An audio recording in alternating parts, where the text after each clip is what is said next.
When you begin to study power, there are many words for power. You have ischus, you have kratos, you have dunamis, you have exousia, you have anagazo, you have so many words. You have megatos, you have gagatos. There are so many words for power. But vitally speaking, there are 4 kinds of power you live with. And there's another power you use to deploy people into God's kingdom. The power you use to deploy people into God's kingdom is called anakazo. There is a technology for building anakazo. The technology for building anakazo is to come into the experience of what you say. If you have not experienced what you say, you can't convict people. You may impress people, they may clap, but conviction will never be formed.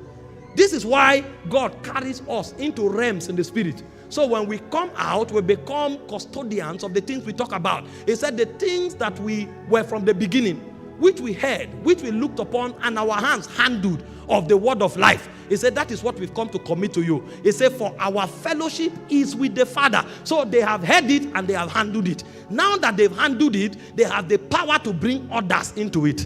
So anakazo is built from experience. However, there are other kinds of power you need to live your life for and to live your life with. Dunamis and kratos are 2 of such powers.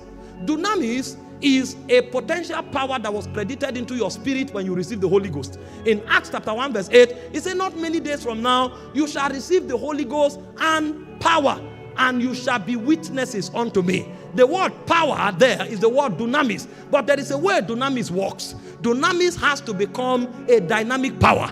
The light you see here does not exist actually. This light is a product of what the generator is doing. Now, the power was in the generator, but the generator had to be started for the light to appear. And so everybody who carries God carries power on his inside, but it will take engagement or prayer for that power to be activated. That's why I said God is able to do exceeding abundantly above all you can ask or think, according to the power that is at work on your inside. And so when a man begins to build a life of prayer, what happens to him is that he migrates from dunamis into kratos. That man is a man who can generate power and use power any day, anytime. See the way dunamis works. If I'm coming for a meeting, for example, if I pray for 10 hours, I would have prayed through. Because I have prayed through, if I see deafness, I can command it to open.